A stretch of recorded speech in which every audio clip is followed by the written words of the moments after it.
A long time ago, the world was in the middle of a war between humans and monsters. By the end, not a single person remembered why the fighting had started, and thus they agreed to live in peace. Many years later, there are two doctors who specialize in treating monster girls, Dr. Glenn, a human, and his half-snake half-human assistant Safi. They are both very skilled and dedicated to their work. But Dr. Glenn is a bit sus. He's too obsessed with his patients' health, and he doesn't care about their modesty. He will do anything to cure them, even if it means touching them inappropriately or exposing them in public. Safi is not happy with Dr. Glenn's behavior. She has a crush on him, and she gets jealous when he gets close to other monster girls. One day, they receive a letter from Dr. Tholi. She is a half-human, half-octopus monster girl who is also a famous doctor. She asks them to go to the arena and check on her patients while she is away. Glenn is eager to help his master, but Safi is worried. She knows that the arena is full of cute monster girls who might catch Dr. Glenn's eye. And she is right. One of the patients is Thalia Scythia, a centaur who is the only daughter of Scythia Transportation. Glenn examines Thalia and finds out that she is actually completely healthy and fine. He tells her to go and moves on to his other patients. But at the end of the day, as they are about to leave, Glenn is stopped by two of Thalia's attendants, Kay and Lorna. They are worried and they tell him that something must be wrong with Thalia because she has been losing every match in the arena for the last month. They say that she is very talented and hard-working, so it doesn't make sense for her to lose so much. Glenn, however, is confident in his diagnosis and says that Thalia is okay. But to make sure, he decides to watch one of her matches. The girl loses again, this time to a cat girl, and Glenn finally sees what the problem is. That night, as Thalia is training for the next match, Glenn and the two attendants confront her and capture her. Safi holds down the centaur princess in a very awkward and indecent way. Glenn put some iron hooves on Thalia's feet. She had been too proud of her royal blood and had refused to wear iron hooves, which is why she was losing her balance and her matches. Thalia is mad at them for stepping in. But the next day, she wins a match in the arena after losing 10 times in a row. We're then taken to a flashback during the war. Safi was taken as a hostage by Glenn's family, so that her family wouldn't betray the humans. During that time, they became close friends, until the war ended and she went back to her home. Many years later, they met again at the same medical school and became friends again. Next, Glenn and Safi go shopping on the Marrow Waterways, a city built by the dragon lady Skadi. Safi is happy that they are shopping together because she can seduce Glenn. However, the boy just sees this as a quick trip to get some supplies. As they reach their destination, a mermaid lady calls them a cute couple and invites them to her place. Safi becomes overwhelmed and drags Glenn to the mermaid. The mermaid, Lulala, is a singer who sings for lovers and money, especially lovers. Glenn senses something fishy and asks for a song, but he only pays her 2 copper coins instead of 3. He offers her a free checkup as the 3rd coin. As he expected, the girl can't finish the song and starts coughing. It turns out that she has a disease. Glenn examines her and sees blisters in her mouth. He then checks her gills with his bare hands instead of using tools because, why not? Glenn discovers that Lulala spent way too much time out of water, which caused her gills to inflame and her voice to suffer. Lulala tells them that she had to work 12 hours a day because her father left her family and she had no money. Suddenly, a young boy falls into the river and interrupts their conversation. Lulala jumps in to save him, but she is completely exhausted when she gets out. As the doctors perform CPR on the boy, Lulala falls into the water again. But this time, the mermaid starts drowning in the water. Glenn sees this and dives in to save Lulala. He performs mouth-on-mouth to force air into her lungs, which makes her gills work again. Safi uses her long tail to drag them out of the water, therefore saving both of them. A few days later, Lulala turns out to be completely okay. She found a new job at the City Hall in Marrow Waterways, where she sings every day and earns enough money for her family. After all the necessary touching that Glenn had performed, Lulala formed a crush on him. Meanwhile, in Marrow Waterways, a woman is on a mission to catch some crooks in the city. She runs after them like a madwoman, but she gets caught in a trap. The next day, Glenn and Safi are busy healing a slime girl who is literally too hot to handle. They get a visit from Lady Skadi and her bodyguard Kunai. Skadi is a dragon-human hybrid and Kunai is a human golem made of spare human parts. So she's basically the Wish.com version of Frankenstein. Since Skadi has a voice like a whisper, Kunai does all the talking for her. She tells them that she lost an arm in a fight last night and she wants them to find it and stitch it back on. Skadi drags her away, but Kunai doesn't want Glenn's help. She has a bad history with doctors who messed her up more than they fixed her. She hates doctors with a passion, except for Safi, who she thinks is cool. She tells Glenn to buzz off and says she'll find her arm by herself. She goes back to the streets and sees the same crooks who took her arm. She decides to follow them, however, she falls for their trap again. Glenn is determined to help Kunai, so he goes looking for her arm. He meets Tazelia, who found Kunai's leg. He examines the leg and sees that the stitches are amateurish. He wonders if the people who made Kunai were even doctors or just some random dudes with a sewing kit. He goes deeper into the city and meets Lulala, who has Kunai's arm. She gives him the arm and tells him that he can use the limbs to track down Kunai's location. Meanwhile, Kunai crawls to a wall and curses her luck. She's missing an arm and a leg, but that's not the worst part. She can still hear the voices of all the people whose body parts were used to make her, so she's basically a human radio.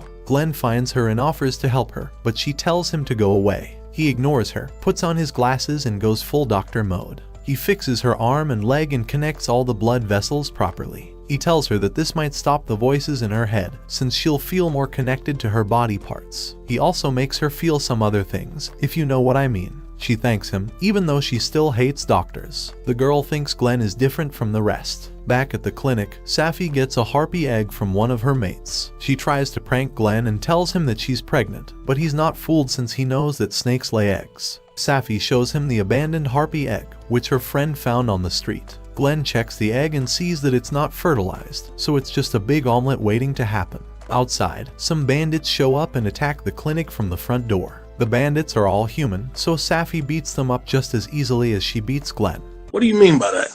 More bandits show up, so the doctors run outside and meet Kunai. She tells them that the bandits are slavers who kidnap harpies and force them to lay eggs, which they sell to the highest bidders on the black market. The doctors ask for help from the city council, but they're all busy with their own mission to stop the slavers, so the two are forced to join Kunai on the mission. Scatty and Lulala join them as well. Out of nowhere, they get attacked by archers, but Tesselia saves them with her horse powers. Kunai and Tesselia fight the bandits outside, while the doctors go inside with Scatty. They find the harpies that were captured by the bandits. They're all okay, except for one harpy who has a stuck egg and is in severe pain. Glenn gets to work and tries to help the harpy deliver the egg safely. Safi fights the bandits and remembers her past. Her own family wanted her to spy on Glenn's family and also kill the family if the deal with the humans went bad. The egg comes out just fine, but Safi gets stabbed by a poison knife. She falls asleep in the middle of the fight. She wakes up soon though because the slavers used weak poison. Glenn tells her that the slavers were caught and the harpy laid her egg safely. Knowing that everything worked out, Safi decides to tell Glenn the truth about her past, but he says he already knew everything. His family did some digging on her when she came to their place. They knew she was there to kill them, but Glenn still wanted to be her friend. Safi is so happy that she uses her tail to tie his arms and legs together, which puts him in a suspicious position. But before she can do anything sus, she falls asleep again.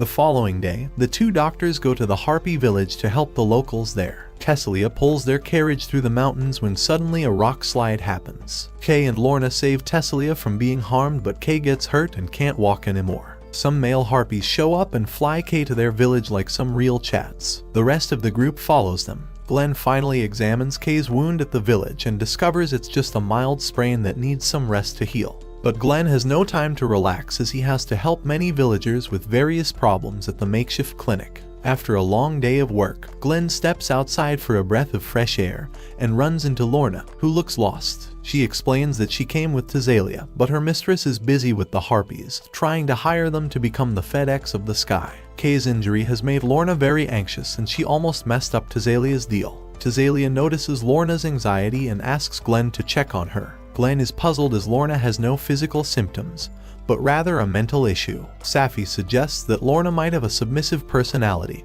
and needs to be restrained to feel calm and secure. Glenn then tries a forbidden and ancient move. He binds and blindfolds Lorna. I think Glenn might have researched the wrong site. To his surprise, Lorna feels much better as she can concentrate on her work. Glenn wonders if Lorna just likes being tied up. Yeah, boy. As a reward, Kay and Lorna offer to please Glenn together. They tell him that their mistress wants to marry him and that they would also belong to him if she did so. They ignore all limits and try to persuade Glenn to finish the deed with them, but Glenn overcomes his demons and firmly rejects them. I see that Glenn still hasn't gotten over Maggie. Kay and Lorna still hope that Glenn will become their master someday. The group go to see Illy, the harpy who had been Glenn's patient when they were captured by the bandits. Illy had avoided Glenn's treatment and his makeshift clinic, so he decided to visit her at her home. Illy has lost her ability to fly after the bandit incident, which has shattered her self-esteem. Glenn examines her again and uses his sixth sense to take her temperature and pulse with his bare hands. I wonder what those hands can do. He discovers that Illy isn't sick at all. She was just losing her feathers so that she could grow new ones. Illy is furious with Glenn's diagnosis. She refuses to believe that her flightlessness was caused by some missing feathers. She runs out of the house in a rage. Tessalia follows her and finds out that Illy wanted to be a gladiator like her and fight in the arena. Illy challenges Tessalia to a duel, but she is no match for the seasoned fighter. Tessalia grabbed one of Illy's feathers during the fight, which she gives to Glenn. Glenn realizes what the problem is and collects all of Illy's fallen feathers around the town and rushes to find her. Glenn tells Illy that she is molting, but not in a normal way. Illy has phoenix blood in her veins, so she is replacing her old feathers with new ones that have phoenix properties. A few days later, Illy proves Glenn right by flying with her new rainbow wings. Glenn touches one of her feathers and feels its heat. He wonders how much of a phoenix Illy really is. Glenn and Safi also give the harpies some tips on how to care for their wings and claws. When they are about to leave, some harpies come in soaked and covered in a white, creamy, and tasty liquid. It turns out to be spider silk, and it is everywhere in the forest. While exploring, they meet Arania, a spider woman who is a famous dressmaker and Safi's best friend. Arania says she wants to catch Illy and see her rainbow wings, but when she hears that there are many harpies in the village, she is overjoyed and follows Glenn and Safi there. In the village, Arania meets Illy and begs her to let her touch her feathers. She says that she just wants to stroke her feathers. Just one little stroke or perhaps a small squeeze, nothing more. Next day, the girls go to the hot springs because it's good for Safi's health. But at the clinic, Arania sees that Glenn is alone. She seizes the chance and asks him to go for a walk with her. She leads him deep into the forest and traps him in one of her webs. Arania wants to make Glenn her lover so that she can be closer to Safi. Arania starts flirting with Glenn, but Tessalia comes out of nowhere and frees him from the web. Arania says that Tessalia and her are the same because they both want Glenn. Tessalia denies that and says that she loves Glenn sincerely, and that unlike her, she isn't a bitch. They are about to fight, but Safi arrives. She scolds her friends and takes Glenn away. Back at the clinic, Safi and Glenn have a drink together. Safi confesses her love to Glenn. She says that he doesn't have to love her back, because she already knows that he can't keep his wood in his pants. But then they hear loud noises outside. They go outside with the rest of the village and see the giant goddess Gigas coming their way. They are clueless about why the goddess is angry and are ready to die by her wrath. But Tessalia won't let that happen to her and her friends and leads them to escape the village. Illy, who is the fastest flyer, goes to Glenn's town to talk to Lady Scatty. Glenn and the others pack their things and plan to leave their town before the goddess gets closer. But they notice that Tessalia is missing. The brave centaur goes off to fight the huge goddess by herself. Tessalia thinks that if she kills a goddess, Glenn will have to marry her. Safi and Glenn catch up with her and stop her from doing anything stupid. But then the giant reaches them. She sneezes so hard that the whole forest shakes in the wind. She says that her name is Dione and she came to the village because she heard there was a doctor who could cure her. Glenn examines the goddess and discovers that she has a common cold. He gives her some medicine and asks Arania to make some warm clothes for her so that she doesn't have to be so revealing in the cold. Glenn finishes his examination of the goddess and decides to go back home. He reopens his clinic and meets Tessalia for dinner. Unsurprisingly, Tessalia thinks it's a date and tells him how she wanted to die for him. But then Safi shows up and joins them. Can anyone in the comments please tell me what this guy's secret is? The next day, they all go to the Marrow Waterways for the ceremony. Glenn, however, sees something wrong with Scatty's tail. Scatty is giving her speech, but she suddenly faints in front of everyone. Glenn gives her first aid, after which she is rushed to the hospital. The next morning, Saphantite and Glenn head to Lindworm's Central Hospital to check Lady Scatty's health. Glenn had provided her with first aid, but he is not given access to her medical record as Dr. Cathuli is her main physician. They knock on Dr. Cathuli's room, and she joyfully wraps her tentacles around Glenn. Saphantite becomes angry, calling Cathuli an unprofessional mentor, and Cathuli tells her to leave, gently placing Glenn back on the ground. Saphantite comments on Cathuli's obsession with younger men despite her old age, and Cathuli responds that Saphantite is still as jealous as ever. Glenn asks Cathuli about Scatty's true disease, but Cathuli can't disclose all the details as Scatty's physician. However, she does mention that Scatty suffers from an extremely rare disease. She explains that it's a miracle Scatty has never fainted in public before, considering the illness has spread throughout her body. The condition causes extreme spikes in her blood pressure, which can lead to heart failure. Treating dragons is challenging because, despite being sick, they are still stronger and more resilient than other monsters. She hasn't even identified the root cause of Scatty's illness yet. Cathuli advises Saphantite and Glenn to return to their clinic. While Glenn stitches Kunai's hand, he asks about Lady Scatty's refusal to be treated. Kunai confirms that it's true, mentioning that Scatty will return to her duties tomorrow, as Dr. Cathuli respects her wish not to receive treatment. However, Kunai finds this unacceptable and believes Scatty needs treatment even if it means going against her will. Kunai asks Glenn if he would take a look at Scatty. Glenn agrees but says he would need to examine Lady Scatty thoroughly. Kunai suggests examining Scatty in her bedroom, and hearing the word bedroom, Saphantite drops the bowl she was holding, asking if Glenn will have to do some freaky stuff with a dragon. But Glenn reassures her not to worry, explaining that he has examined patients in their homes before. At night, Kunai guides Glenn and Saphantite to Scatty's room, but she informs them that only Glenn will be allowed to enter the bedroom. Kunai has yet to inform Scatty about the examination, but she believes Scatty will accept it.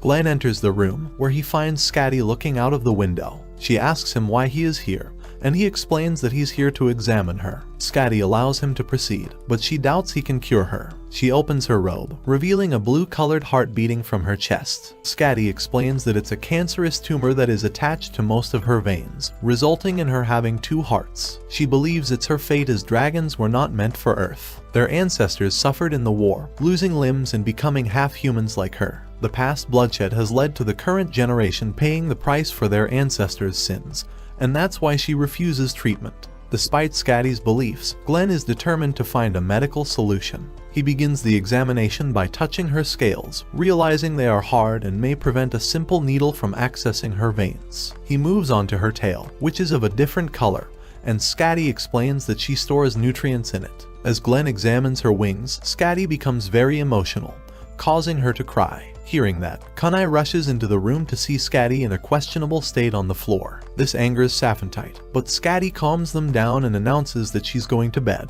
The next morning, Saphantite and Glenn visit Dr. Cathuli, seeking her assistance with Lady Scatty's surgery. They propose a plan to disconnect veins from Scatty's tumor heart to her real heart, a complex procedure that requires many skilled hands, and Cathuli's tentacles make her the best fit for the task. However, Cathuli refuses, calling Glenn naive for thinking the surgery would be that simple. But Glenn, determined to convince Scatty, explains that Cathuli wants to save Scatty more than anyone else. This recognition fills Cathuli with pride for her students, and she wraps them both in her tentacles. Even if Scatty agrees to the surgery, they will need another skilled doctor to match their speed. Glenn suggests Arania, who may lack medical knowledge but is known for her sewing skills and needlework. They visit Arania's clothing factory, but she initially refuses due to concerns about her brand's reputation if the surgery fails. However, Saphantite convinces her by telling she will get to wear a nurse uniform. At Scatty's room, Kunai tries to convince her to undergo surgery, but Scatty remains firm in her decision, stating that she has accepted her fate. Meanwhile, Glenn visits the medical instruments workshop and meets Meme, a one-eyed monster. He asks her to take him to the boss, and she agrees but faces difficulties with depth perception as she's a cyclops. Along the way, she accidentally tears her clothes and gets shy. Eventually, they reach the boss, and Glenn explains that he needs equipment for a significant surgery by the end of the month. The boss agrees to the task but warns that it will require a considerable amount of time and money. Moreover, he cannot guarantee that they can create needles that can pierce a dragon's scales. Glenn, however, expresses his trust in them.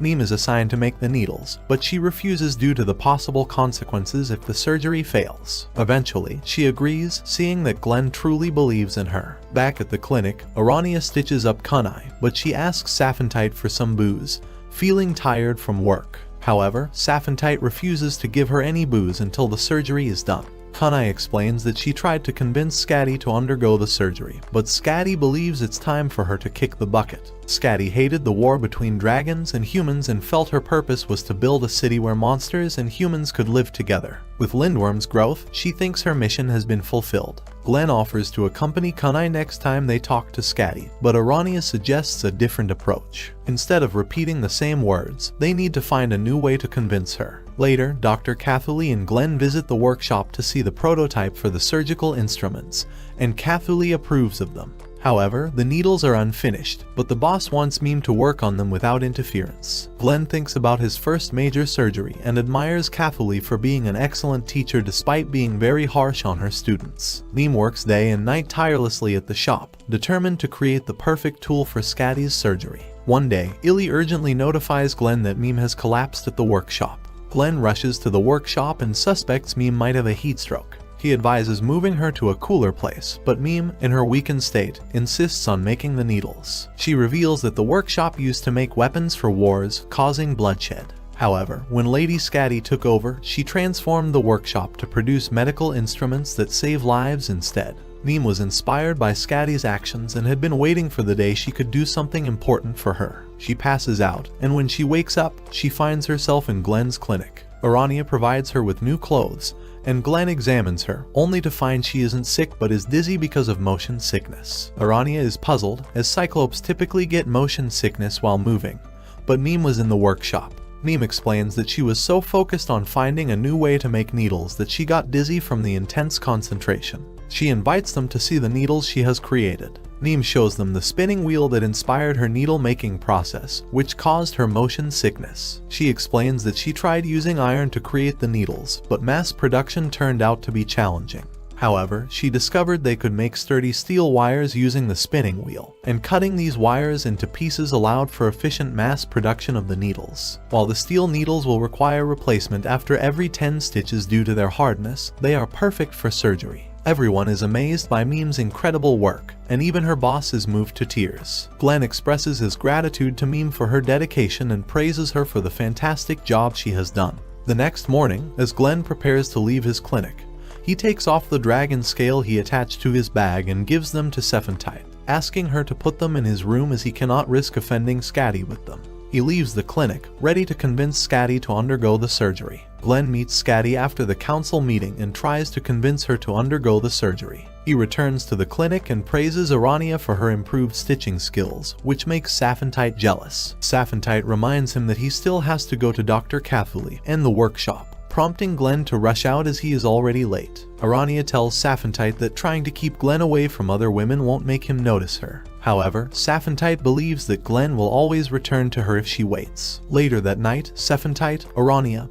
and Tazelia go out for dinner. Arania asks why Tazelia was invited, and Cephantite explains it's a girls' night. Tazelia asks if the ingredients she provided were helpful, and Cephantite reveals that Tazelia obtained herbs and ingredients from humans in the east to help Lady Scatty's surgery. Since no surgery has been performed on dragons, they are still determining if the anesthetic will work on Scatty. They are at the bar because their first anesthetic is alcohol from the east. As the night progresses, Arania gets drunk and playfully ties a red thread to the pinkies of Tazelia and Cephantite, declaring them best friends for life. After returning from the bar, Cephantite catches Arania attempting to steal the dragon scales she had given to Glenn. She confronts Arania, expressing her disappointment and stating that she can tolerate harmless pranks but not stealing. Arania panics, tosses the scales away, and tries to escape through the window. However, Tazelia is outside and blocks one exit, while Cephantite stands at the other, preventing Arania from leaving. Unable to escape, Arania surrenders. Back inside, Cephantite talks to Arania, understanding that they have been asking a lot from her, which has caused stress and triggered her old habit of stealing.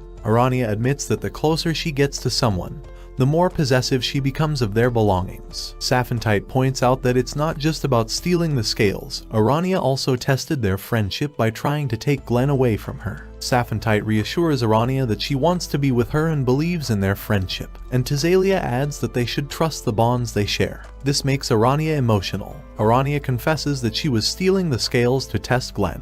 She's confused by his kindness and how he continues to teach her despite the sus things she's done to him. Arania admits that she can't relax around him and wants to spray her white liquid on him.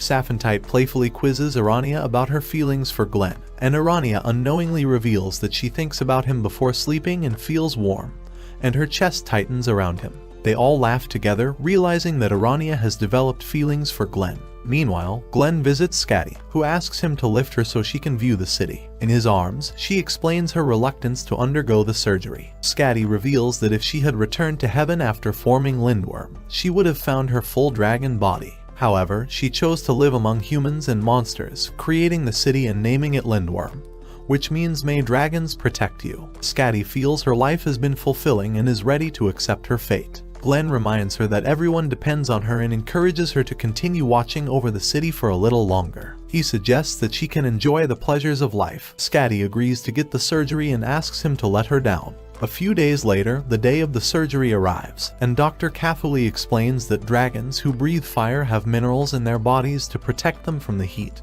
which is why Lady Scatty's blood is blue. As the surgery begins, Dr. Glenn starts his work, but suddenly Scatty's blood pressure spikes, and her body becomes extremely hot, unintentionally emitting fire to protect her. Catholi quickly instructs Urania and Saphantite to step back while she joins Dr. Glenn to operate on Scatty. During the intense surgery, Catholi uses her tentacles to burn and hold open Scatty's organs while Dr. Glenn carefully performs the delicate procedure. The whole city anxiously awaits the results. Finally, Dr. Glenn announces that the surgery was a success, and the entire city rejoices in relief and joy. Lady Scatty delivers a speech to the town, apologizing for being sick and promising to perform all her duties efficiently. However, Dr. Glenn cannot attend the ceremony as Saphantite feels unwell, so Scatty decides to go to him instead. She realizes that Dr. Glenn has helped her escape her shell and wants to live her life to the fullest. At the clinic, Glenn treats Saphantite, who is reluctant to open her mouth for him. What do you mean by that?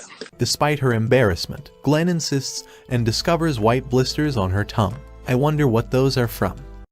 Feeling giddy with the examination, Saphantite hides under the blankets, and Glenn excuses himself to leave the room and tells Saphantite to rest. Outside, walking to his patient's house, Glenn finds Scatty's broken carriage. Scatty hugs him upon seeing him and expresses happiness that she doesn't have to visit the clinic to find him now. She cheerfully invites Glenn to play with her and her toys, but he declines as he has a patient to attend to. Scatty flirts with Glenn, but he turns her down, and seeing all this makes Kunai jealous. While waiting for the carriage to be fixed, Mime arrives on site and fixes it. She says that her father used to make carriages, so she knows about fixing them. Scatty thanks Mime for fixing the carriage and making the needles that saved her life during the surgery. In gratitude, Scatty gives Glenn and Mime wine barrels as tokens of thanks. Glenn, needing to attend to the patient, leaves the barrels in Mime's care. At the clinic, Urania helps Saphantite change clothes, even though Saphantite is already feeling better. They prepare dinner together and compete on who would be a better cook for Glenn.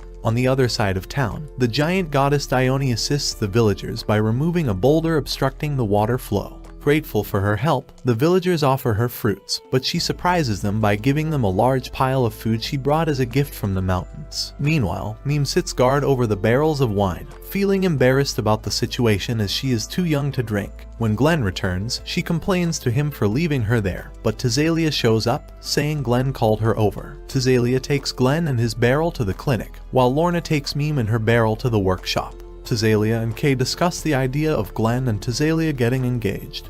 But Glenn rejects this idea, stating that he is already engaged with his right hand. Are you sure about that? At the clinic, Saphantite becomes worried as Glenn hasn't returned on time. Urania adds to her anxieties by suggesting he might be having a good time with Lulala or Catholi. Saphantite defends Glenn, telling Urania not to think lowly of him. Just then, Illy knocks on the window and delivers food for Glenn, sent by the giant goddess. Illy decides to sit and wait for Glenn to come back. When Glenn finally arrives, all the ladies in the clinic swarm around him. He opens the door, revealing numerous gifts and food left outside by grateful people he encountered on his way back. More people arrive with food to share with Glenn, and they become a larger group. Kunai and others help prepare a feast using the food and drinks, and everyone enjoys the meal together. The girls become a bit jealous as Glenn thanks Scatty for the evening. Scatty, who is usually reserved, thanks Glenn, saying it's the first time she's interacted with so many humans and stepped out of her shell. However, Saphantite suddenly wraps Scatty up with her tail and pulls her towards herself, scolding Glenn for being late when she was sick and bringing everyone along when he finally returned, wanting some private time with him. Still, Thazalia intervenes to separate them, and the girls playfully fight over Glenn's attention. Watch this next video, and I'll see you next time.